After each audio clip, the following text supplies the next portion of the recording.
ಕ್ರಮದಲ್ಲಿದ್ದೀವಿ. ಭಾಗವಹಿಸಿ ಬಹಳಷ್ಟು ಖರ್ಚು ವೆಚ್ಚವನ್ನ ಮಾಡಿ ಅದಕ್ಕೆ ಆದಂತ ಏನು ಹಗಲೆನ್ನಲಾರ್ದೆ, ಗಾಳಿ ಎನ್ನಲಾರ್ದೆ, ಮಳೆ ಎನ್ನಲಾರ್ದೆ, ಚಳಿ ಎನ್ನಲಾರ್ದೆ, ಬಿಸಿಲು ಎನ್ನಲಾರ್ದೆ ಕಷ್ಟಪಟ್ಟು ಬೆಳೆದಂತ ಟೊಮೆಟೊ ತೋಟದಲ್ಲಿದ್ದೀವಿ. ಈ ಟೊಮೆಟೊ ಏನು ಬೆಳೆ ಸಂಪೂರ್ಣವಾಗಿ ಬೆಲೆ ಕುಸಿತದಿಂದಾಗಿ ರೈತ ಬಹಳಷ್ಟು ಕಂಗಾಲಾಗಿ ರೈತ ಇವತ್ತು ಏನು 2-3 ಎಕರೆ ಪ್ರದೇಶದಲ್ಲಿ ಬೆಳೆದಂತ ಟೊಮೆಟೊ ತೋಟಕ್ಕೆ ಕುರಿಯನ್ನ ಬಿಟ್ಟಿದ್ದಾರೆ. ಇವತ್ತು ರೈತ, ನಾವು ನಮ್ಮ ಅಧ್ಯಕ್ಷರು, ಗೌರವಾಧ್ಯಕ್ಷರು ಹೇಳ್ತಾ ಇರ್ತಾರೆ, ರೈತ ಬೆಳೆಯೋದು ರಸ, ತಿನ್ನೋದು ಕಸ. ಯಾಕಂತಂದ್ರೆ ಫಲವತ್ತಾದ, ಗುಣಮಟ್ಟದ ಮತ್ತೆ ಕಷ್ಟಪುಷ್ಟವಾದಂತ ಟೊಮೆಟೊ ಬೆಳೆಯನ್ನ ಅದು ಸಾಲ ಮಾಡಿ ಬೀಜ ತಂದು ಕೂಲಿ ಆಳುಗಳನ್ನಿಟ್ಟು ಕೃಷಿ ಚಟುವಟಿಕೆಯನ್ನ ಮಾಡಿ ಅದಕ್ಕೆ ನೀರಾವರಿ ಮಾಡಿ ಅದಕ್ಕೆ ಸುಮಾರು ಇಂತ ಏನು ಈ ಮಟ್ಟದ ಬೆಳೆ ಬರಬೇಕಾದ್ರೂ ಕೂಡ ನನಗೆ ಅನಿಸಿದ ಪ್ರಕಾರ ಸರಿ ಸುಮಾರು 2 ತಿಂಗಳ ಕಷ್ಟವನ್ನ ಪಟ್ಟಿದ್ದಾನೆ, 3 ತಿಂಗಳ ಕಷ್ಟಪಟ್ಟಿದ್ದಾನೆ. ಆದ್ರೆ ಪ್ರಸ್ತುತ ದಿನಗಳಲ್ಲಿ ಟೊಮೆಟೊ ಬೆಳೆಗೆ ಬೆಲೆ ಅನ್ನುವಂಥದ್ದು ತೀರ ತಳಮಟ್ಟಕ್ಕೆ ಕುಸಿದಿದೆ. ಅವನು ಖರ್ಚು ಮಾಡಿದಂತ ಅಥವಾ ಟೊಮೆಟೊ ಬಿಡಿಸಲಿಕ್ಕೆ ಬಂದಂತ ಕೂಲಿ ಆಳುಗಳಿಗೆ ಕೊಡದೆ ಆಗದೆ ಇರುವಂತ ಬೆಲೆ ಕುಸಿತ ಇವತ್ತು ಆಗಿದೆ. ಆ ಕಾರಣಕ್ಕಾಗಿ ಇವತ್ತು ರೈತ ಏನ್ ಮಾಡ್ತಾ ಇದ್ದಾನೆ, ಇಂತ ಸಮೃದ್ಧವಾದಂತ ಟೊಮೆಟೊ ತೋಟಕ್ಕೆ ನೀವು ಅಲ್ಲಿ ಗಮನಿಸ್ತಾ ಇದ್ದೀರಿ, ಕುರಿಯನ್ನ ಬಿಟ್ಟಿದ್ದಾನೆ, ದನ ಕರುಗಳನ್ನ ಬಿಟ್ಟಿದ್ದಾನೆ, ಆಕಳ ಎಮ್ಮೆಗಳನ್ನ ಬಿಟ್ಟು ಅವನೇನ್ ಮಾಡ್ತಾ ಇದ್ದಾನೆ, ನಷ್ಟಕ್ಕೆ ಒಳಗಾಗ್ತಾ ಇದ್ದಾನೆ. ಈ ಮೂಲಕ ನಾನು ಇನ್ನು ನಿಮ್ಗೆ ಸಂಪೂರ್ಣವಾದಂತ ವಿಡಿಯೋವನ್ನ ಒಳಗಡೆ ತೋರಿಸ್ತೀನಿ. ಅದಕ್ಕಿಂತ ಪೂರ್ವದಲ್ಲಿ ಮಾನ್ಯ ರಾಜ್ಯ ಸರ್ಕಾರ, ಕರ್ನಾಟಕದಲ್ಲಿರುವಂತದ್ದು ಕಾಂಗ್ರೆಸ್ ಸರ್ಕಾರ, ಸ್ವಾಮಿ ನನಗೆ ಆ ಸಚಿವ ಸ್ಥಾನ ಬೇಕು, ನನಗೆ ಈ ನಿಗಮದ ಅಧ್ಯಕ್ಷ ಸ್ಥಾನ ಬೇಕು, ನನಗೆ ಆ ಹುದ್ದೆ ಬೇಕು, ಈ ಹುದ್ದೆ ಬೇಕಂತ ಕಿತ್ತಾಡ್ತಾ ಇದ್ದೀರಲ್ಲ. ಆದ್ರೆ ಇವತ್ತು ರೈತ ಕಣ್ಣೀರು ಸುರಿಸ್ತಾ ಇದ್ದಾನೆ. ಟೊಮೆಟೊ ಬೆಳೆ ಬೆಳೆದು ನಷ್ಟಕ್ಕೆ ಒಳಗಾಗ್ತಾ ಇದ್ದಾನೆ. ಅವನಿಗೆ ನ್ಯಾಯ ಕೊಡಿಸುವಂತ ಅಥವಾ ಅವನು ಬೆಳೆದಂತ ಬೆಳೆಗೆ ಬೆಂಬಲ ಬೆಲೆ ಕೊಡಿ. ನಿಮಗೇನೋ ಲಕ್ಷಾಂತರ ರೂಪಾಯಿ ಕೆಜಿಗೆ ಏನು 600-700 ಕೇಳ್ತಾ ಇಲ್ಲ. ಅವನು ತನ್ನ ಖರ್ಚು ವೆಚ್ಚವನ್ನ ನಿಭಾಯಿಸಬಲ್ಲದಾದಂತ ರೇಟ್ ಆದ್ರೂ ಕೊಡಿ ಅಂತ ಕೇಳ್ತಾ ಇದ್ದಾನೆ. ಆದ್ರೆ ಇವತ್ತು ರೈತರ ಕಷ್ಟವನ್ನ ಕೇಳ್ತಾ ಇಲ್ಲ. ಬರಗಾಲ ಬಿದ್ದಿದೆ, ಮಳೆ ಬರ್ತಾ ಇಲ್ಲ. ಇದ್ರ ಟೊಮೆಟೊ ಜೊತೆಗೆ ಜೋಳಗಳು, ಮೆಕ್ಕೆಜೋಳ ಹಾಳಾಗಿದ್ದಾವೆ, ತೊಗರಿ ಹಾಳಾಗೋಗಿದ್ದಾವೆ, ಶೇಂಗಾ ಒಣಗೋಗಿದ್ದಾವೆ, ಹತ್ತಿ ಬೆಳೆ ಹಾಳಾಗೋಗಿದ್ದಾವೆ. ರೈತರು ಇವತ್ತು ಏನು ಸಾಲ ಸೂಲ ಮಾಡಿ ಬಡ್ಡಿ ದರಕ್ಕೆ ರೊಕ್ಕ ತಂದು ಈ ಭೂಮಿ ತಾಯಿಗೆ ಹಾಕಿದ್ದಾರೆ. ಆದ್ರೆ ಈ ವರ್ಷ ದುರಾದೃಷ್ಟವಶಾತ್ ಟೊಮೆಟೊ ಬೆಳೆ ಕೊಟ್ಟಿದೆ, ಟೊಮೆಟೊ ಬೆಳೆ ಕೈ ಕೊಟ್ಟಿದೆ, ತೊಗರಿ ನಾಶ ಆಗ್ತಾ ಇದೆ. ಇವತ್ತು ನೋಡಿ ರೈತ ಕಂಗಾಲಾಗಿ ಕಣ್ಣೀರು ಸುರಿಸ್ತಾ ಇದ್ದಾನೆ. ಇವತ್ತು ಹತ್ರ ನಾವು ನೋಡ್ದಂಗೆ 2-3 ಎಕರೆ ಪ್ರದೇಶ ಇದು ಟೊಮೆಟೊ ಬೆಳೆದಿದ್ದಾನೆ. ನಾವು ನಿಮಗೆ ತೋರಿಸ್ತಾ ಇರೋದು ಕೇವಲ ಈ ಭೂಮಿ ಮಾತ್ರ. ಆದ್ರೆ ಈ ಭಾಗದಲ್ಲಿ ಏನೋ ಬೋಗನಹಳ್ಳಿ ಭಾಗದಲ್ಲಿ 100 ಎಕರೆ ಪ್ರದೇಶದಲ್ಲಿ ಟೊಮೆಟೊ ಅನ್ನುವಂಥದ್ದು ಸಂಪೂರ್ಣ ಹಾಳಾಗೋಗಿದೆ. ನೋಡಿ ಇದೇ ನನಗನ್ಸುತ್ತೆ, ನಂದು ರಾಯಚೂರು ಜಿಲ್ಲೆ ಸಿಂಧನೂರು ತಾಲೂಕು. ಇದನ್ನೇ ತೆಗೆದುಕೊಂಡು ಹೋಗಿ ಮಾರ್ಕೆಟ್ ಅಲ್ಲಿ ಮಾಡಿದ್ರೆ 30-40 ರೂಪಾಯಿ ಕೆಜಿ. ಆದ್ರೆ ನನಗೆ ಕಣ್ಣೀರು ಬರ್ತಾ ಇದೆ, ದುಃಖ ಆಗ್ತಾ ಇದೆ, ಮನಸ್ಸು ಬಹಳಷ್ಟು ಭಾರ ಆಗ್ತಾ ಇದೆ. ಕುರಿನೇ ಬಿಟ್ಟುಬಿಟ್ಟಿದ್ದಾರಲ್ಲ ಸ್ವಾಮಿ ಅನ್ನುವಂತಕ್ಕಾಗಿ. ಹಾಗಾಗಿ ಮಾನ್ಯ ರಾಜ್ಯ ಸರ್ಕಾರಕ್ಕೆ ವಿನಂತಿ ಮಾಡ್ತಾ ಇದ್ದೀನಿ, ರೈತರು ಇವತ್ತು ಏನು ಬಹಳಷ್ಟು ಬೆಳೆಯನ್ನ ಬೆಳೆದು ಹಾಳಾಗಿ ಕಂಗಾಲಾಗಿದ್ದಾರೆ. ನೀವು ಹೆಚ್ಚಿನ ಬೆಲೆ ಕೊಡ್ತಿರೋ ಬಿಡ್ತಿರೋ ಗೊತ್ತಿಲ್ಲ. ಆದ್ರೆ ಅವ್ರು ಬೆಳೆದಂತ ಬೆಳೆಗೆ ಸಣ್ಣ ಮಟ್ಟದ ಅಥವಾ ಸರಿದೂಗಬಹುದಾದಂತ ಬೆಲೆಯನ್ನಾದ್ರೂ ಕೂಡ ಅವರನ್ನ ಕಾಪಾಡಿ. ಇವತ್ತು ರೈತರ ಉಳಿದ್ರೆ ದೇಶ, ರೈತ ಬೆಳೆದ್ರೆ ಏನಾದ್ರೂ ಏನೋ ಹಣ್ಣುಗಳನ್ನ, ಹಂಪಲುಗಳನ್ನ, ಭತ್ತವನ್ನ, ಹತ್ತಿಯನ್ನ, ಜೋಳವನ್ನ, ತೊಗರಿಯನ್ನ ಬೆಳೆದ್ರೆ ನೀವೆಲ್ಲ ತಿಂದು ಬದುಕುವಂತದ್ದು. ರೈತ ಇವತ್ತು ಏನಾದ್ರೂ ಬೆಳೆದಿಲ್ಲ ಅಂತಂದ್ರೆ ನೀವು ಮಣ್ಣು ತಿಂದು ಬದುಕಕ್ಕಾಗಲ್ಲ, ನೀವು AC ರೂಮಿನಲ್ಲಿ ಕೂತ್ಕೊಂಡು ಬದುಕಕ್ಕಾಗಲ್ಲ, ನೀವು ಏನೋ ರೊಕ್ಕ ತಿಂದು ಬದುಕಕ್ಕಾಗಲ್ಲ. ಹಾಗಾಗಿ ರೈತರನ್ನ ಕಾಪಾಡಬೇಕು, ರೈತರು ಬೆಳೆದಂತ ಬೆಳೆಗೆ ಬೆಲೆ ಕೊಡಬೇಕು, ಅವರಿಗೆ ನಷ್ಟ ಪರಿಹಾರ. ಇವತ್ತು ನೋಡಿ ರೈತ ಬೆಲೆ ಇಲ್ಲ ಅನ್ನೋ ಕಾರಣಕ್ಕೋಸ್ಕರ ಇವತ್ತು ಏನಾಗಿದ್ದಾನೆ, ನಷ್ಟಕ್ಕೊಳಗಾಗಿದ್ದಾನೆ. ಹತ್ರ ಸುಮಾರು 2.5-3 ಲಕ್ಷ ಹಾಳಾಗೈತಾ? ನಷ್ಟ ಆಗಿರ್ಬೋದಾ? 2.5-3 ಲಕ್ಷ ಅಂದ್ರೆ ಅದು ಬೀಜ ತರೋದ್ರಿಂದ ಹಿಡಿದು ಮರ ನಾಟಿ ಮಾಡಿ ಅದನ್ನ ಸಸಿ ನಾಟಿ ಮಾಡಿ ಇದು ಏನು ವೈರಿಗೆ ಕಟ್ಟೋವರೆಗೂ ಕೂಡ ಅವನಿಗೆ 2-3 ಲಕ್ಷ ರೂಪಾಯಿ ನಷ್ಟ ಆಗಿದೆ. ಏನೋ ಬೆಳೆ ಬಂದು ಆತ್ಮತೃಪ್ತಿಯಿಂದ ಲಾಭ ತಕ್ಕೋಬೇಕನ್ನುವಂತ ಸ್ಥಿತಿಯಲ್ಲಿನೇ ಬೆಲೆ ಏನಾಗಿದೆ ಕುಸಿದಿದೆ. ಹಾಗಾಗಿ ಮಾನ್ಯ ಜಿಲ್ಲಾಧಿಕಾರಿಗಳು, ಚಿತ್ರದುರ್ಗ ಜಿಲ್ಲಾಧಿಕಾರಿಗಳೇ, ತಕ್ಷಣಕ್ಕೆ ಇಂಥ ವಿಡಿಯೋ ಇದನ್ನ ವೈರಲ್ ಮಾಡಬೇಕು. ನಿಜವಾಗಿ ಕೂಡ ಯಾರೆಲ್ಲ ಅನ್ನದಾತರಿದ್ದೀರಿ, ಈ ವಿಡಿಯೋ ನೋಡ್ತಾ ಇರ್ತಕ್ಕಂಥ ಯಾರೆಲ್ಲ ಅನ್ನದಾತರಿದ್ದೀರಿ, ಯಾರೆಲ್ಲ ರೈತರಿದ್ದೀರಿ, ಯಾರೆಲ್ಲ ನಿಜಕ್ಕೂ ರೈತರು ಬೆಳೆದ ಬೆಳೆಯನ್ನ ತಿಂದು ಬದುಕ್ತಾ ಇದ್ದೀರಿ, ಈ ನಿಜಕ್ಕೂ ನೀವು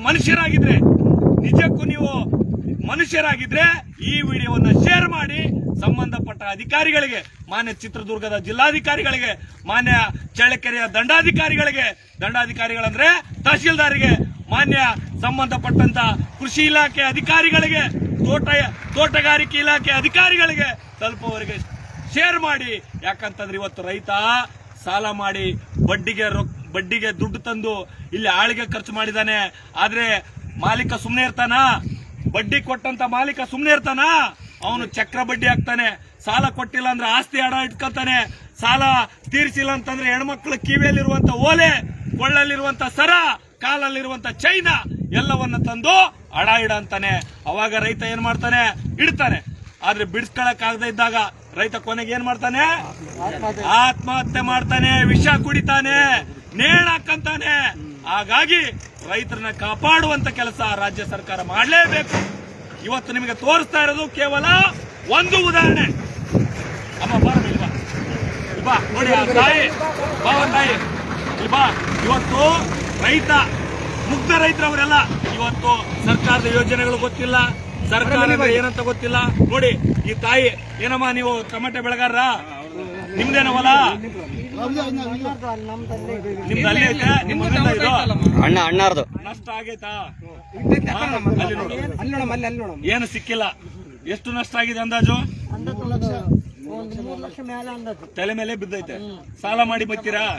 ಸಾಲ ಮಾಡಿ ತಂದಿರಾ? ಇದನ್ನೆಲ್ಲ ಬೀಜ, ಆಳು, ಕೂಲಿ ಎಲ್ಲಾ ಸಾಲ. ಮತ್ತೀಗ ಸಾಲಗಾರಿಗೆ ಏನ್ ಕಟ್ತೀರಾ?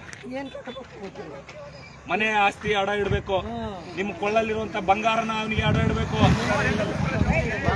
ಮೂಗಿನ ಮೂಗು ಬತ್ತಿ ಕೊನೆಗೆ ಸಾಧ್ಯ ಆದ್ರೆ ಕಟ್ಟಿಕೊಂಡಿರುವಂತ ತಾಳಿನೂ ಕೂಡ ಮಾರುವಂತ ಸ್ಥಿತಿ ಇವತ್ತು ಸರ್ಕಾರ ಕೊಡ್ಬೇಕಾಗತ್ತೆ, ಅಥವಾ ಅದಕ್ಕೆ ನಾವು ಬೆಲೆ ತೀರ್ಬೇಕಾಗತ್ತೆ.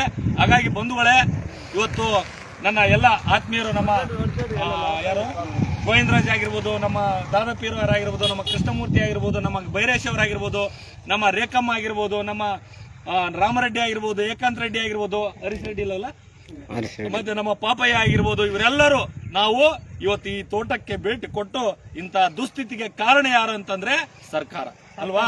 ಸರ್ಕಾರ ಇವತ್ತು ಏನ್ ಮಾಡ್ಬೇಕಾಗಿತ್ತು? ಕನಿಷ್ಠ ಬೆಲೆನಾದ್ರೂ ಕೂಡ ಅವರು 50 ಕೊಟ್ಟು, ಏನದು 500 ಕೊಟ್ಟು 1000 ಕೊಟ್ಟು ಖರೀದಿ ಮಾಡೋದು ಬೇಕಾಗಿಲ್ಲ. ಬಂಡವಾಳಕ್ಕಾದ್ರೂ ಕೂಡ ಬೆಲೆ ಕೊಡಬೇಕಾಗಿತ್ತು, ಅದನ್ನ ಕೊಟ್ಟಿಲ್ಲ. ನಾನು ಮಗದೊಮ್ಮೆ ವಿನಂತಿ ಮಾಡ್ತಾ ಇದ್ದೀನಿ ಬಂಧುಗಳೇ, ಇದು 2 ಎಕರೆ, ಎಷ್ಟು ಎಕರೆ? 3 ಎಕರೆ ಪ್ರದೇಶಕ್ಕೆ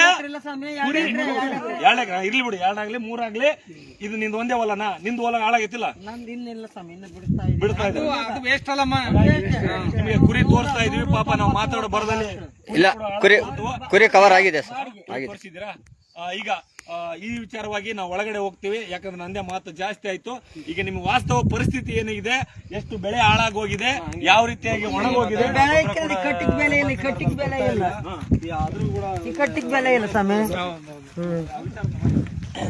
ಗೊಬ್ಬರ ಕೂಡ ಕಮ್ಮಿ ರೇಟಿಗೆ ಕೊಡ್ತಾ ಇಲ್ಲ, MRP ದರದಲ್ಲಿ ಕೊಡ್ತಾ ಇಲ್ಲ, ಅದರಲ್ಲೂ ಕೂಡ ಮೋಸ ಆಗ್ತಿದೆ.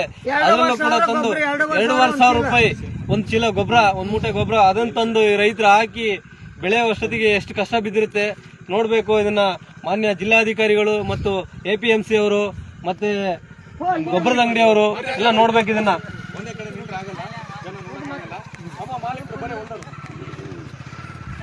ನೋಡಿ ಎಲ್ಲ ಯಾವ ರೀತಿಯಾಗಿ ಹಾಳಾಗಿದೆ ಅಂತೇಳಿ. ಸರ್, ನೀವು ಮಾತಾಡಿ, ವಿಚಾರ ಅದನ್ನು ತಿಳಿಸಿ, ಏನೇ ಅದ್ರ ಸ್ವಲ್ಪ ಸ್ಪಷ್ಟತೆ. ಹಂಗೆ ನಡ್ಕೊಂತ ಬನ್ನಿ. ನಮಸ್ಕಾರ. ರೈತ ದೇಶದ ಬೆನ್ನೆಲುಬು ಅಂತ ಪ್ರತಿಯೊಂದು ಹಂತದಲ್ಲೂ ಪ್ರತಿಯೊಂದು ಅಧಿಕಾರಿಗಳು, ಪ್ರತಿಯೊಂದು ರಾಜಕಾರಣಿಗಳು ಹೇಳ್ತಾರೆ. ಆದ್ರೆ ರಾಜಕಾರಣಿಗಳಿರ್ಬೋದು, ಸರ್ಕಾರಿ ಅಧಿಕಾರಿಗಳಿರ್ಬೋದು, ಯಾವುದೇ ವಿಚಾರದ ಬಗ್ಗೆ ಬಂದಾಗ ನಾವು ರೈತರ ಮಕ್ಕಳೇ ಅಂತಂದು ಹೇಳ್ತಾರೆ. ಆದ್ರೆ ರೈತರಿಗೆ ಅನುಕೂಲವಾಗತಕ್ಕಂತ ದಾರಿಯಲ್ಲಿ ಯಾರಿಗೂ ಸಹಕಾರ ಕೊಡ್ತಾ ಇಲ್ಲ. ಈಗ ಉದಾಹರಣೆಗೆ ಪ್ರತಿಯೊಂದು ರೈತರನ್ನು ಟೊಮೆಟೊ ಹಾಕಿದ್ದಾರೆ. ಈ ಟೊಮೆಟೊದಲ್ಲಿ 1 ಎಕರೆಗೆ 1.5 ಲಕ್ಷದಿಂದ 2 ಲಕ್ಷದವರೆಗೂ 2.5 ಲಕ್ಷದವರೆಗೂ ಖರ್ಚು ಬರ್ತಾ ಐತೆ. ಆದ್ರೆ ಈಗ ಬಂದಿರತಕ್ಕಂತ ಬೆಳೆ ಟೊಮೆಟೊ ಮಾರೋದ್ರಿಂದ ಮಾಡಿ 1 ಎಕರೆಗೆ 2 ಲಕ್ಷ ಖರ್ಚು ಬಂದೈತೆ, ಮುದ್ದೆ ಕೂಡ ಹೋಗ್ದಂಗಾಗೈತೆ.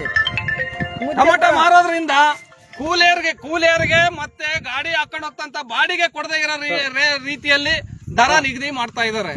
ಆದ್ರೆ ಇದು ಯಾವ ರೀತಿ ಆಗ್ತಿದೆ ಅನ್ನೋದು ಗೊತ್ತಿಲ್ಲ. ಸಾಲ ಸೂಲ ಮಾಡಿ ಎಲ್ಲಾ ರೈತರು ಬಹಳಷ್ಟು ತೊಂದರೆಯಲ್ಲಿ ಅನುಭವಿಸ್ತಾ ಇದ್ದಾರೆ. ಆಮೇಲೆ ಇದೇ ಟೊಮೆಟೊಗಾಗಿ ವಿಮೆ ಕಟ್ತಾರೆ.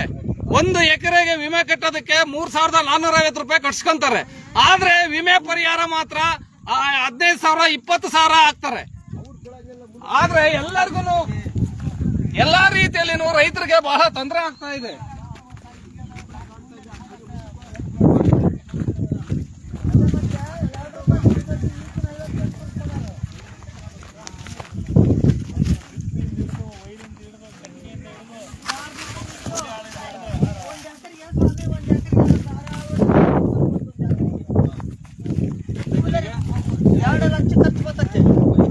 ಆಯ್ತು, ಇಲ್ಲಿ ಬಾ, ಈ ಕಡೆ ಬಾ ಅಮ್ಮ. ಈಗ ಟೊಮಾಟೆ ಬೆಳೆ ಆರಂಭ ಮಾಡ್ಬೇಕಂದ್ರೆ, ನೀನು ಟೊಮಾಟೆ ಹಾಕ್ಬೇಕಂತಂದ್ರೆ ಆರಂಭದಿಂದ ಏನೇನ್ ಮಾಡ್ಬೇಕು ಮಾಹಿತಿ ಕೊಡು. ಆರಂಭದಿಂದ ಬೆಡ್ ಹೊಡಿಬೇಕು. ಬೆಡ್ ಹೊಡಿಬೇಕು. ಬೆಡ್ ಹೊಡೆದ್ಮೇಲೆ ಸಸಿಗೆ ಮುಂದಾಗ ಶೇರ್ ಮಾಡ್ರಿ ವಿಡಿಯೋ. 10,000 ಸಸಿಗೆ ಮುಂದಾಗ 20,000 ಕೊಡ್ಬೇಕು. ಏನು ಬೆಡ್ ಹೊಡೆದು 10,000 ಸಸಿಗೆ ಮುಂದಾಗ 20,000 ಕೊಡ್ಬೇಕು. ಅಡ್ವಾನ್ಸ್ ಆಗಿ 10,000 ರೂಪಾಯಿ ಸಸಿಯವರಿಗೆ, ಯಾರು ಸಸಿ ಹಾಕಿರ್ತಾರೆ ನರ್ಸರಿ ಅವರಿಗೆ ಅಡ್ವಾನ್ಸ್ ಕೊಡ್ಬೇಕು. ಅಡ್ವಾನ್ಸ್ ಕೊಟ್ರೆ ಮಾತ್ರ ಸಸಿ. ಅಡ್ವಾನ್ಸ್ 23,000 ಅಡ್ವಾನ್ಸ್ ಕೊಡ್ಬೇಕು. 20,000 ಕೊಡ್ಬೇಕು. 1 ಎಕರೆಗೆ 20,000 ಕೊಡ್ಬೇಕು. ಸಿಗ್ತೈತಾ ಇಲ್ಲ ಅಂತ ಕೊಟ್ಟ ಮೇಲೆ ಅದನ್ನ ತಂದು ಹಾಕ್ಬೇಕು. ಅದನ್ನ ತಂದು ಹಾಕಿದ್ಮೇಲೆ 2,000 3,000 ಗೊಬ್ಬರ 8 ಆಣೆ ಉದ್ರೆ ಕೊಡಲ್ಲ. ಯಾರು ಉದ್ರಿ ಕೊಡಲ್ಲ. ರೊಕ್ಕ ಕೊಟ್ಟೆ ಗೊಬ್ಬರ ತರಬೇಕು. ಅದು ವೀರ್ಯ ಆಗ್ಲಿ DAP ಆಗ್ಲಿ ಯಾವ್ದೇ ಆಗಿರ್ಲಿ ತರ್ಬೇಕು. 1 ಚೀಲಕ್ಕೆ 3,000 ಇಟ್ಟು ದುಡ್ಡಿರಲ್ಲ. ನಿಮ್ಮಂತರ ಹತ್ರ ಹೋಗಿ ಕಾಡಿ ಬೇಡಿ, ನಿಮ್ಮಂತರ ಹತ್ರ ಹೋಗಿ ಕಾಡಿ ಬೇಡಿ ಸಾಲ ತರಬೇಕು. ಸಾಲ ತಂದು ಕೊಡ್ಬೇಕು ಅವ್ರಿಗೆ. ಗೊಬ್ಬರ ಹಾಕಿದ್ಮೇಲೆ 500 ರೂಪಾಯಿ ಕೊಡ್ತೀವಿ ಬರ್ರಿ ಅಂದ್ರೆ ಸಸಿ ಕುಚ್ಚಕ್ ಬರಲ್ಲ. ಕೂಲಿ ಆಳುಗಳು ನಾಟಿ ಮಾಡ್ಲಿಕ್ಕೆ ದುಡ್ಡು ಕೇಳ್ಕೊಂಡು ಕೂಲಿಯರ್ ಕರಿಬೇಕು. 500 ರೂಪಾಯಿ ಕೂಲಿ ಕೊಡ್ಬೇಕು ಅವ್ರಿಗೆ. 500 ರೂಪಾಯಿ ಕೂಲಿ ಕೊಡ್ಬೇಕು. 500 ರೂಪಾಯಿ ಆದ್ರೆ ಮಾತ್ರ ಹೆಚ್ಚಿಕ್ತಾರೆ ಒಂದ್ ಸಣ್ಣ ಹೊತ್ತಿಗೆ. ಇಲ್ಲ ನಿನ್ನಂತ ನಮ್ಮ ಕೂಲಿಯರ್ ಬರ್ತಾರೆ ದುಡ್ಡು ಕೊಡಬೇಕು, ಇವತ್ತು ಕೂಲಿಯರ್ ಬರಲ್ಲ ಅಂತ ಇಸ್ಕೊಂಡು ನಿನ್ನಂತ ಬಾಕಿ ಮಾಡಿ ಕುಚ್ಚಬೇಕು. ಬಾಕಿ ಮಾಡಿ ಕುಚ್ಚಿದ್ಮೇಲೆ ಅದಕ್ಕೆ ಟ್ರಂಚಿಂಗ್ಗೆ 5,000 ಆಗ್ತು ಒಂದ್ ತಡ ಟ್ರಂಚಿಂಗ್ ಮಾಡಕ್. ಟ್ರಂಚಿಂಗ್ ಮಾಡಕ ನಿನ್ನಂತ ಹೋಗಿ ಇಸ್ಕೊ ಬಂದು ತರಬಹುದು. ಮುಖಂಡಿರತ್ತ ರೊಕ್ಕ ಇರತ್ತ ಶ್ರೀಮಂತ ಮನೆ ಕಡಿದ ಬೆಳೆದ್ ಕೊಡ್ತೀವಮ್ಮ ಬಡ್ಡಿಗೆ ಅದೆಲ್ಲ ಒಯ್ಯಕ ಕೂಲಿಯರ್ಗೆ ಕೊಡ್ಬೇಕು. ಅದೆಲ್ಲ ಒಯ್ಯಬೇಕು ಕೂಲಿಯರ್. ತಿರ್ಗಿ ಗೊಬ್ಬರ ತರಕ್ 3,000 ಒಂದ್ ಮೂಟೆ ಗೊಬ್ಬರ ಬರಲ್ಲ. 1 ಎಕರೆಗೆ 3 ಚೀಲ ತರಬೇಕು. ನಿನ್ನಂತ ಬೇಡಿ ಬಾಣ ಉದ್ರೆ ಕೊಡ್ಸಂತಂದು ಕರ್ಕೊಂಡು ಹೋಗಿ ಅಲ್ಲಿ ಗೊಬ್ಬರ ತಂದು ಇಕ್ಬೇಕು ಹೊಲಕ್ಕೆ. ಆಮೇಲೆ ಅಷ್ಟೇ ಎಕರೆಗೆ ಒಂದು ಸಲ 5,000 ರೂಪಾಯಿ ಆಗುತ್ತೆ. 1 ಎಕರೆಗೆ ಗೊಬ್ಬರ ಮತ್ತೆ ಬಿಡೋದು. ಹಂಗೆ ತಿಂಗಳಿಗೆ 4-5 ಸಲ ಬಿಡ್ಬೇಕು. ಅದಕ್ಕೂ ರೊಕ್ಕ ಸಾಲ ಮಾಡಿದ್ರೆ ಕಟ್ಟಿಗೆ ವೈರ ಮೊದ್ಲು ವೈರ ಇದೇನ ದಾರ 100 ರೂಪಾಯಿ 110 ರೂಪಾಯಿ ಇತ್ತು. ಇವಾಗ 260 70 80 ರೂಪಾಯಿ ಕೆಜಿ. ಪ್ರಶ್ನೆ ಮಾಡ್ತೀನಿ ನಿಮ್ಮಿಬ್ಬರಿಗೆ. ದಾರದ ರೇಟು ಜಾಸ್ತಿ ಆಗೈತೆ, ಕಟ್ಟಿಗೆ ರೇಟು ಜಾಸ್ತಿ ಆಗೈತೆ, ಕುಚ್ಚೋ ರೇಟು ಜಾಸ್ತಿ ಆಗೈತೆ, ಗೊಬ್ಬರದ ರೇಟ್ ಜಾಸ್ತಿ ಆಗೈತೆ. ಆದ್ರೆ ರೈತ 3-4 ತಿಂಗಳು ಕಷ್ಟಪಡಿದ ಬೆಳೆ ಅಂತ ಟೊಮೆಟೊ ಬೆಳೆ ಯಾಕೆ ಜಾಸ್ತಿ ಆಗ್ತಾ ಇಲ್ಲ? ನೋಡ್ತಾನೆ ಯಾಕೆ ಆಗ್ತಾ ಇಲ್ಲ? ಹೌದಾ ಇಲ್ಲ? ದಾರದ ರೇಟ್ ಜಾಸ್ತಿ ಆಗೈತಾ? 100 ರೂಪಾಯಿ ಇದ್ದದ್ದು 700 ಆಗೈತೆ. ಕಟ್ಟಿಗೆ ರೇಟ್ ಜಾಸ್ತಿ ಆಗೈತೆ.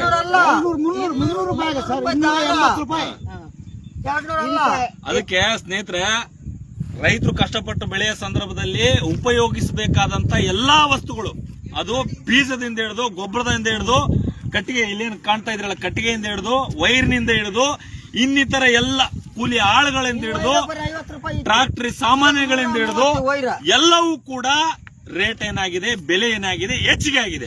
ಬೆಲೆ ಇಲ್ಲ ಬೆಳೆ ಏನಾಗುತ್ತೆ ಅಂತಾನೆ. ಅದಕ್ಕೆ ಬೆಲೆ ಇಲ್ಲ. ಅದನ್ನ ಬೆಲೆನೇ ಕೊಟ್ಟು ಸುಳ ಮಕ್ಕಳು ಎಲ್ಲ ಲಾಭದಿಂದ ಕೊಂಡಿದ್ದಾರೆ. ಮಿಂಡಿ ಕುಟ್ಟಿದ್ದ ನಾಟಗಾಡ್ರು ಇದು ಸುಮ್ನೆ ತಿಪ್ಪೆಗೆ ಹಾಕಿ ನಾವು ಮಣ್ಣು ಮುಚ್ಚಿ ಬರ್ಬೇಕು ಇದನ್ನ. ನಿನಗೆ ಕಣ್ಣೀರ್ ಬರುತ್ತಾ ಇಲ್ಲ? ಬರ್ತವೆ. ಕಷ್ಟಪಟ್ಟು ಬೆಳೆದಂತ ಬೆಳೆನ ತಿಪ್ಪಿಗೆ ಬೆಳದಿನ ಕೊಡ್ತೀವಿ ಅಂತ ಸಾತಂದ್ರ ಅದು ಮತ್ತೆ ಇದು ಏನಾದ್ರು 4 ರೂಪಾಯಿ ಬರುತ್ತಂತಲ್ಲ? ಕೊಟ್ಟು ಮರ ಕೊಡೋಣ ಅಂತ ಕಷ್ಟ ಪಡೋದು. ಇದಕ್ ಬೆಲೆ ಏನ್ ಕೊಡ್ಬೇಕು ನಿನಗೆ? ಪ್ರಾಣ ತಕ್ಕಬೇಕು.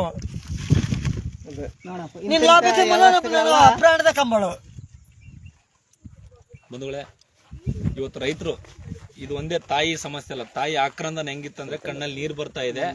ಇವತ್ತು ಸರ್ಕಾರಗಳು ನಾನು ಮುಂಚೆ ಹೇಳ್ದಂಗೆ ನೀವು ದೊಡ್ಡ ಲಾಭ ಬೇಕಾಗಿಲ್ಲ, ಇವ್ರಿಗೆ ಬೆಳೆದಂತ ಟೊಮೆಟೆಗೆ ನೀವು ಸಾವಿರಾರು ರೂಪಾಯಿ ಲಾಭ ಕೊಡೋದು ಬೇಕಾಗಿಲ್ಲ. ನಮಗ್ ಬರೀ 200 ರೂಪಾಯಿ ಸಿಕ್ಕಿದ್ರು ಕೊಟ್ಟಂತ ಮಾರಾರಿ ಕೊಡ್ತಿದ್ವಿ. 200 ರೂಪಾಯಿ ಬಾಕ್ಸಿಗೆ 250-300 ರೂಪಾಯಿ ಸಿಕ್ಕಿದ್ರು 300 ತಕ್ಕ ಹೋಗಲ್ಲ. ನಾನು 200 ಕೊಟ್ಟಿದ್ರೆ ನಿಮ್ಗೆ ಕೊಟ್ಟಂತ ಮಾರಾರಿ ಕೊಡ್ತಿದ್ವಿ. ನೋಡಿ, ಸಣ್ಣ 200 ರೂಪಾಯಿ ಬೆಲೆ ಕೊಟ್ಟಿದ್ರೆ ಸಾಕು, ನಾವು ನೆಮ್ಮದಿಯಾಗಿ ಈ ವರ್ಷ ನಮ್ಮ ಕಷ್ಟಪಟ್ಟು ಕೊಡ್ತಿದ್ವಿ. ಕೊಟ್ಟು ಮಾರಾರಿಗೆ ಅದನ್ನ ನಾವು ಮನೆ ಮಂಚ ರಾತ್ರಿ ಹಗಲು ಮಾರ್ಕೊಂಡು ಕೊಡ್ತಿದ್ವಿ. ರಾತ್ರಿ ಹಗಲು ಮಾಡ್ತಿದ್ವಿ. 200 ರೂಪಾಯಿ ಕೊಟ್ಟಿದ್ರು ಕೂಡ ನೋಡಿ ಬಾಕ್ಸಿಗೆ. ಇಂತ ದುಸ್ಥಿತಿ ರೈತ ಇವತ್ತು ರಾಜ್ಯದಲ್ಲಿ ಎದುರಿಸ್ತಾ ಇದ್ದಾನೆ. ಯಾಕಂತಂದ್ರೆ ರೈತ ಕಷ್ಟಪಟ್ಟಿಲ್ಲ ಅಂತಂದ್ರೆ ಅವನಿಗೆ ಲಾಭ ತಿಂಬಕ್ ಬೇಕು. ಯಾರಿಗೆ? ಮಂಡ್ಯಾನಿಗೆ ಅಂಗಡಿಯಾನಿಗೆ. ಅವನು ಇಷ್ಟೆಲ್ಲ ಮಾಡಿ ಹೋದ್ರು ಕೂಡ ಅವನು ಹುಳ ಐತಂತ ರಿಜೆಕ್ಟ್ ಮಾಡ್ತಾನೆ, ಅದು ಕೊಳತು ಹೋಗಿದೆ ಅಂತ ಹಣ್ಣಿನಾಗ ಇದೊಂದು ಹಾಕ್ಬೇಕು. ನಾವ್ ಅವೆಲ್ಲ ಕಾಳಿಗೆ ಬಿಸಿ ಹಾಕ್ಬೇಕು. ಇದು ಇವೆರಡು ಹಾಕ್ಬೇಕು. ಅವೆಲ್ಲ ಕಾಳಿಗೆ ಬಿಸಿ ಹಾಕ್ಬೇಕು. ಇನ್ನೇಟ್ ಮಂದ್ ಹೊಡ್ದು ಒಂದ್ ಎಕರೆಗೆ ₹1,00,000 ಬರೀ ಮಂದಾಗೈತಿ. ಈ ಫಸ್ಲಾಗಿಂತ ದಪ್ಪ ₹1,00,000 ಬರೀ ಔಷಧ ಆಗೈತಿ. ಭೂಮಿ ಮೇಲೆ ಭೂಮಿ ಮೇಲೆ ನಿಂತ್ಕೊಂಡು ಸುಳ್ಳು ಹೇಳಲ್ಲ. ಈ ಭೂಮಿ ನೆತ್ತಿ ಮೇಲೆ ₹1,00,000 ಆಗೈತಿ. ಸುಮ್ಮನೆ ಮಂದಿಗೆ ಒಂದೇ ಔಷಧ ಒಂದೇ. ನೀನೊಬ್ಬನೇ ಅಲ್ಲ, ನಾನು ಇಲ್ಲ ಇದೀನಿ ಟೊಮೆಟೊ ಹಾಕಿರೋನು. ಬೆಂಡ್ ಕಂದಮೂಲ್ ಹಿಡ್ಕೊಂಡು ಆಗಲಾದ ರಾತ್ರಿ ಅದು ಗೊತ್ತಿಲ್ಲ ನಮ್ಗೆ ಸಣ್ಣ ಮಕ್ಕಳು ಹಿಡ್ಕೊಂಡು ಜೀರ ಹೋಗ್ಲಿ. ಬಾಡಿಗೆನ ಬೇಡ, ಬಾಡಿಗೆ ಸರಿ ಆಗ್ತೈತಿ. 45 ರೂಪಾಯಿ ಬಾಡಿಗೆ ತಕ್ಕಂತಾರ ಕೋಲಾರಕ್ಕೆ, ಅವ್ರಿಗೆ ಆಗ್ತೈತಿ. ಅವ್ರು ಏನ್ ಮಾಡ್ತಾರೆ?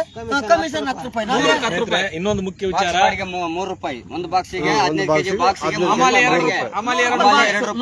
90, 80 ಒಂದು ಬಾಕ್ಸ್. ನಮ್ಮ ರೈತ ಘಟಕದ ರಾಜ್ಯಾಧ್ಯಕ್ಷರು ನಾವು ಆಮಾಲ್ರಿಗೆ ಕೊಡ್ಬೇಕು. ಮೊನ್ನೆ ಜಿಲ್ಲಾಧಿಕಾರಿಗಳ ಕಚೇರಿಗೆ ಮತ್ತೆ ಬಾಡಿಗೆ ಮೊನ್ನೆ ಒಂದ್ ತಿಂಗಳ ಹಿಂದೆನೆ ಮಾನ್ಯ ಚಿತ್ರದುರ್ಗದ ಜಿಲ್ಲಾಧಿಕಾರಿಗಳ ಕಚೇರಿ ಮುಂದೆ ಒಂದು ದೊಡ್ಡದಾದಂತ ಒಂದು ಬೃಹತ್ ಸಮಾವೇಶ ಮಾಡಿದ್ವಿ, 1 ದಿನದ ಧರಣಿ ಕಾರ್ಯಕ್ರಮ. ಅದರಲ್ಲಿ ನಾವು ಕೆಆರ್ಎಸ್ ಪಕ್ಷದ ವತಿಯಿಂದ ಒಂದು ಮನವಿ ಮಾಡಿದೀವಿ. ಆ ಮನವಿ ವಿಚಾರದಲ್ಲಿ ಹಲವಾರು ವಿಚಾರಗಳಲ್ಲಿ ಒಂದು ಮುಖ್ಯ ವಿಚಾರ ಏನಂತಂದ್ರೆ, ಈ ಭಾಗದಲ್ಲಿ ಯಥೇಚ್ಛವಾಗಿ ಟೊಮೊಟೊ ಬೆಳೆಯನ್ನು ಬೆಳೀತಾ ಇದ್ದಾರೆ. ಅದಕ್ಕೆ ಮಂಡಿಯನ್ನ ಅಥವಾ ಖರೀದಿ ಕೇಂದ್ರವನ್ನ ಅಥವಾ ಶ್ವೇತಾಗಾರವನ್ನ ಇವರು ಬೆಳೆದಂತದ್ದನ್ನ ಶ್ವೇತಾಗಾರದಲ್ಲಿಟ್ಟು ಅಥವಾ ಒಂದು ದೊಡ್ಡ ಏನಂತಾರೆ ಉಗ್ರಾಣ ನಿರ್ಮಾಣ ಮಾಡಬೇಕನ್ನುವಂಥದ್ದು ಕೂಡ ಕೆಆರ್ಎಸ್ ಪಕ್ಷ ಮುಂಚಿತವಾಗಿಯೇ ರೈತರ ಪರವಾಗಿ ಕಾಳಜಿ ವಹಿಸಿ ಮಾನ್ಯ ಜಿಲ್ಲಾಧಿಕಾರಿಗಳಿಗೆ, ಚಿತ್ರದುರ್ಗದ ಜಿಲ್ಲಾಧಿಕಾರಿಗಳಿಗೆ ಮತ್ತೆ ಮುಖ್ಯಮಂತ್ರಿಗಳಿಗೆ ಮನವಿಯನ್ನ ಮಾಡಿದೆ. ಈ ವಿಚಾರ, ಈ ತಾಯಿ ಹೇಳ್ದಂಗೆ ಇಲ್ಲಿ ಬೆಳೆದಂತ ಬೆಳೆಯನ್ನ ಚಿತ್ರದುರ್ಗದ ಚಳ್ಳಕೆರೆ ತಾಲೂಕಿನ ಬೋಗನಹಳ್ಳಿಯಲ್ಲಿ ಬೆಳೆದಂತ ಟೊಮೊಟೊನ ಎಲ್ಲೋ ಇರುವಂತ ಕೋಲಾರಕ್ಕೆ ಇಲ್ಲಿಂದ ಸುಮಾರು ನನಗೆ ಅನ್ಸುತ್ತೆ ಒಂದು 400 ಕಿಲೋಮೀಟರ್ ಆಗುತ್ತಾ? 400 ಕಿಲೋಮೀಟರ್ ದೂರದಲ್ಲಿರುವಂತ ಟೊಮೊಟೊ ಮಂಡಿಗೆ ಇವರು ಸಾಗಣೆ ಮಾಡಬೇಕಾಗತ್ತೆ. ಆ ಸಂದರ್ಭದಲ್ಲಿ ಇವರು ಹೇಳ್ತಾ ಇದ್ದಾರೆ, ಆಟೋ ಗಾಡಿ ಬಾಡಿಗೆ, ಬಾಕ್ಸ್ ಬಾಡಿಗೆ, ಏನದು ಕಮಿಷನ್, ಅಮಾಲಿ, ದಲ್ಲಾಳಿ, ಇವೆಲ್ಲವನ್ನು ನೋಡಿದ್ರೆ ರೈತ ನಿಜಕ್ಕೂ ₹90 ಬಾಕ್ಸ್, ₹50 ಬಾಕ್ಸ್ ಹೋದ್ವು. ಇವತ್ತು ನಿಮ್ಮವು ₹20 ಹೋದವು. ಏನ್ ಕೊಡ್ಬೇಕು? ಬಾಡಿಗೆ ಮೇಲೆ ಹಾಕೊಂಡು ಬಾಡಿಗೆ ಕೊಡ್ಬೇಕಾ? ಕೂಲಿಯರ್ದು ಇವರೇ ಸ್ವಂತ ಕೊಡ್ಬೇಕು. ಕೂಲಿಯರ್ ಬಾಡಿಗೆನೂ ಕೊಡ್ಬೇಕು. ಬಾಡಿಗೆ ಈ ತರ ಸಮಸ್ಯೆಯಲ್ಲಿ ರೈತ ಬದುಕ್ತಾ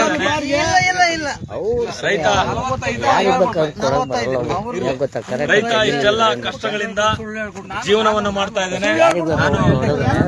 ಮತ್ತೊಮ್ಮೆ ಮಾನ್ಯ ರಾಜ್ಯ ಸರ್ಕಾರಕ್ಕೆ, ಮಾನ್ಯ ಏನು ತೋಟಗಾರಿಕೆ ಇಲಾಖೆಯ ಯಾರು ಅಧಿಕಾರಿಗಳಿಗೆ, ತೋಟಗಾರಿಕೆ ಇಲಾಖೆಯ ಮಿನಿಸ್ಟರ್ಗಳಿಗೆ, ಮತ್ತೆ ಕೃಷಿ ಇಲಾಖೆಯ ಅಧಿಕಾರಿಗಳಿಗೆ, ಮತ್ತೆ ಕೃಷಿ ಸಚಿವರಿಗೆ, ಆಮೇಲೆ ಈ ಚಿತ್ರದುರ್ಗ ಜಿಲ್ಲೆಯ ಉಸ್ತುವಾರಿಗಳಿಗೆ ಹಾಗೂ ಚಿತ್ರದುರ್ಗ ಜಿಲ್ಲಾಧಿಕಾರಿಗಳಿಗೆ, ಆಮೇಲೆ ಮೊಳಕಾಲ್ಮೂರು ವಿಧಾನಸಭಾ ಕ್ಷೇತ್ರಕ್ಕೆ ಬರ್ತಾ ಇದ್ದು, ಮೊಳಕಾಲ್ಮೂರು ವಿಧಾನಸಭಾ ಕ್ಷೇತ್ರದ ಮಾನ್ಯ ಶಾಸಕರಾದಂತ ಶ್ರೀ NY ಗೋಪಾಲ್ ರವರೇ, ಆಮೇಲೆ ಚಿತ್ರದುರ್ಗ ಚಳ್ಳಕೆರೆ ತಾಲೂಕಿನ ಮಾನ್ಯ ದಂಡಾಧಿಕಾರಿಗಳೇ, ತಹಶೀಲ್ದಾರ್ರೆ, ದಯವಿಟ್ಟು ಮುಖ್ಯಮಂತ್ರಿಗೆ DK ಶಿವಕುಮಾರ್ ಅವರೇ, ದಯವಿಟ್ಟು ಬೆಳೆ ವಿಮೆ ಇವ್ರಿಗೆ ಏನೋ ನಷ್ಟ ಆಗಿದೆ, ಅದಕ್ಕೆ ಬೆಳೆ ವಿಮೆ ಪರಿಹಾರದ ಅಡಿಯಲ್ಲಿ ಇವರ ನಷ್ಟಕ್ಕೆ ಪರಿಹಾರವನ್ನ, ಇದು ಒಂದೇ ಅಂತ ಇವರೊಬ್ಬರೇ ಅಂತಲ್ಲ, ಈ ಭಾಗದ ಯಾರೆಲ್ಲ ಟೊಮೊಟೊ ಬೆಳೆಗಾರರಿದ್ದಾರೆ ಅಥವಾ ತೊಗರೆ ಬೆಳೆಗಾರರಿದ್ದಾರೆ,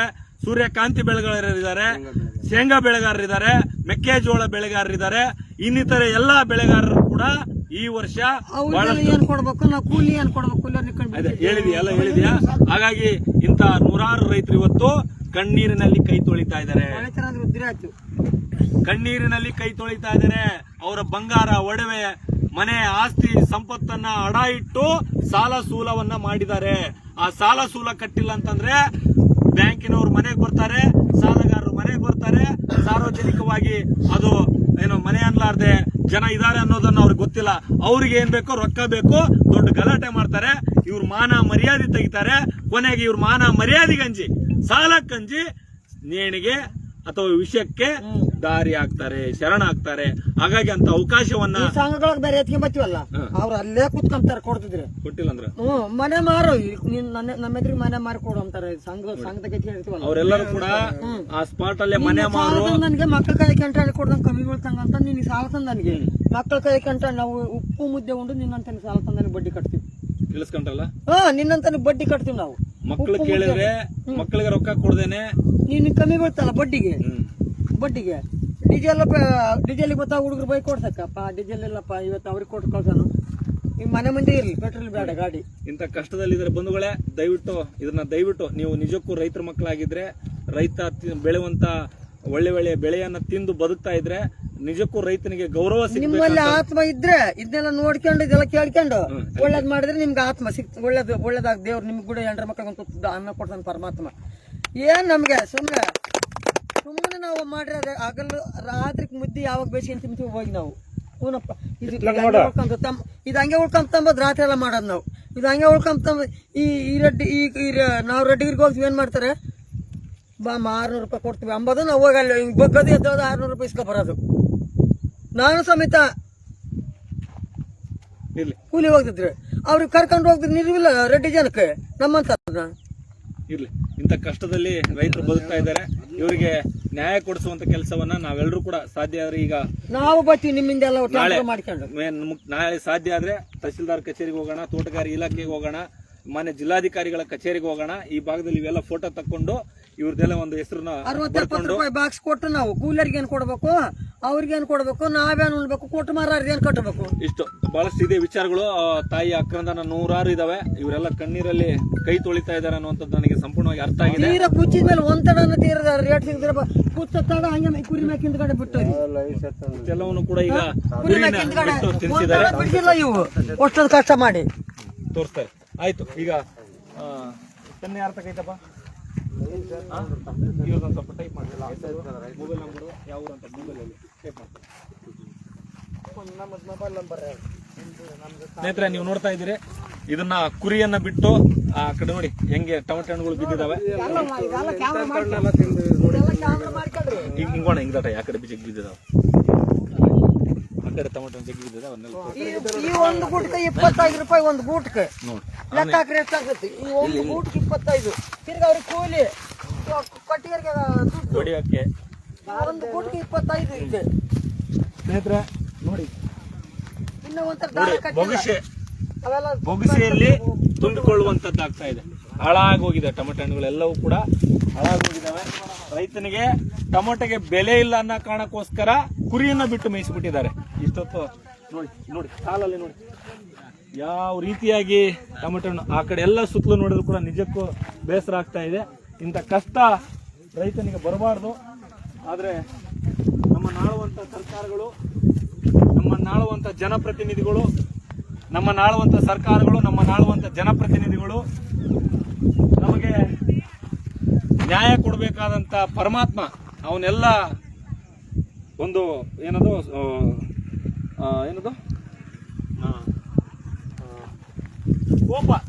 ಕೋಪದಿಂದಾಗಿ ರೈತನ ಇವತ್ತೇನಾಗ್ತಾ ಇದ್ದಾನೆ ಅಂತಂದ್ರೆ ಕಷ್ಟಕ್ಕೆ ನಷ್ಟಕ್ಕೆ ಒಳಗಾಗ್ತಾ ಇದ್ದಾನೆ. ನೋಡಿ, ಇದರಲ್ಲಿ ಏನೂ ಇಲ್ಲ, ಎಲ್ಲವೂ ಕೂಡ ಹಾಳಾಗೋಗಿದ್ದಾವೆ. ರೈತ ಏನ್ ಮಾಡ್ಬೇಕು ಅದನ್ನೆಲ್ಲವನ್ನ ಕೂಡ ಮಾಡಿದ್ದಾನೆ. ನೋಡಿ, ದಾರ ಹೊಡಿಸಿದ್ದಾನೆ, ಏನಿದು ಇದು ದಾರ ಕಡಿಸಿದ್ದಾನೆ, ಆಮೇಲೆ ವೈರ್ ಕಡಿಸಿದ್ದಾನೆ, ಆಮೇಲೆ ಇದೇನು ಕಟ್ಟಿಗೆ ಹೊಡಿಸಿದ್ದಾನೆ. ಎಲ್ಲವನ್ನ ಮಾಡಿದ್ರು ಕೂಡ ಮತ್ತೆ ಡ್ರಿಪ್ ಮಾಡಿದಾನೆ. ಆಮೇಲೆ ಇನ್ನೊಂದು ಕೊನೆಯ ವಿಚಾರ ಅಂತ ಹೇಳಿದ್ರೆ, ಇಷ್ಟೆಲ್ಲ ಕಷ್ಟಪಟ್ಟು ಲೋಡ್ ಮಾಡ್ಕೊಂಡು ಹೋಗುವಾಗ ಅಲ್ಲಲ್ಲಿ ಯಾರು ನಿಂತಿರ್ತಾರೆ? ಪೊಲೀಸರು ನಿಂತಿರ್ತಾರೆ. ಮಾಮೂಲಿ ಕೊಡು, ನಿಂದು ಏನೋ ಮಾಲಿಗೆ ಲೈಸೆನ್ಸ್ ಇಲ್ಲ, ನಿನ್ ಮಾಲಿಗೆ ಏನದು ಬೋರ್ಡ್ ಇಲ್ಲ, ನಿನ್ ಮಾಲಿಗೆ ಏನದು ಹೆಸರಿಲ್ಲ, ನಿಂದು ಅನಧಿಕೃತ ಮಾಲು, ನಿಂದು ನಮ್ಮ ಜಿಲ್ಲೆಯಿಂದ ಚಿತ್ರದುರ್ಗದಿಂದ ಕೋಲಾರಕ್ಕೆ ಬರ್ಬೇಕಂದ್ರೆ ಪರ್ಮಿಷನ್ ತಗಿಸ್ಬೇಕು. ಈ ತರದ ನೂರಾರು ಅಡೆತಡೆಗಳನ್ನು ಒಟ್ಟಿ ಇವತ್ತು ರೈತರ ಹತ್ರ ಸುಲಿಗೆ ಮಾಡುವಂತ ಪೊಲೀಸರು ಕೂಡ ಇವತ್ತು ರಕ್ತವನ್ನ ಹೀರ್ತಾ ಇದ್ದಾರೆ. ಹಾಗಾಗಿ ಇಷ್ಟು ವಿಚಾರ ನಿಮ್ಗೆಲ್ಲರೂ ಕೂಡ ತಿಳಿಸಿದೀನಿ, ನಿಮ್ಗೆಲ್ಲರಿಗೂ ಅರ್ಥ ಆಗಿದ್ರೆ ದಯವಿಟ್ಟು ನಿಮ್ಮಲ್ಲಿ ಕೈ ಮುಗಿದು ಕೇಳ್ತಾ ಇದ್ದೀನಿ, ಮಗದೊಮ್ಮೆ ನೀವು ನಿಜಕ್ಕೂ ರೈತರಾಗಿದ್ರೆ, ರೈತರ ಮಕ್ಕಳಾಗಿದ್ರೆ, ರೈತರು ಬೆಳೆದಂತ ಅನ್ನವನ್ನ ನೀವು ನಿಜಕ್ಕೂ ಹೊಟ್ಟೆಗೆ ತಿಂತಾ ಇದ್ರೆ ದಯವಿಟ್ಟು ವಿಡಿಯೋವನ್ನ ಶೇರ್ ಮಾಡಿ 10 ಜನರಿಗೆ ತೋರಿಸಿ. ಅಧಿಕಾರಿಗಳಿಗೆ ಅವರು ಎಸಿಯಲ್ಲಿ ಕುಂತ್ಕೊಂಡು ನಾನು ರೈತರಿಗೆ ಇಷ್ಟು ಯೋಜನೆ ಕೊಟ್ಟಿದ್ದೀನಿ, ರೈತರಿಗೆ ಇಷ್ಟು ಅನುದಾನ ಕೊಟ್ಟಿದ್ದೀನಿ, ರೈತರಿಗೆ ಇಷ್ಟು ಸೇವೆ ಕೊಟ್ಟಿದ್ದೀನಿ ಅಂತ ಹೇಳ್ಕೊಳ್ಳುವಂತವ್ರಿಗೆ ತಲುಪುವವರಿಗೆ ಶೇರ್ ಮಾಡಿ. ಇಂಥ ನೂರಾರು ರೈತರಿಗೆ ಏನೋ ವಿಶೇಷವಾಗಿ ಟೊಮೊಟೊ ಬೆಳೆದಂತ ರೈತರಿಗೆ ನ್ಯಾಯ ಸಿಗುವವರೆಗೂ ಕೂಡ ಇದನ್ನ ಶೇರ್ ಮಾಡಿ ಅಂತ ನಾನು ನಿಮ್ಮಲ್ಲಿ ಕೈ ಮುಗಿದು ವಿನಂತಿ ಮಾಡ್ತಾ ಇದ್ದೀನಿ. ದಯವಿಟ್ಟು ನಮಸ್ಕಾರಗಳು.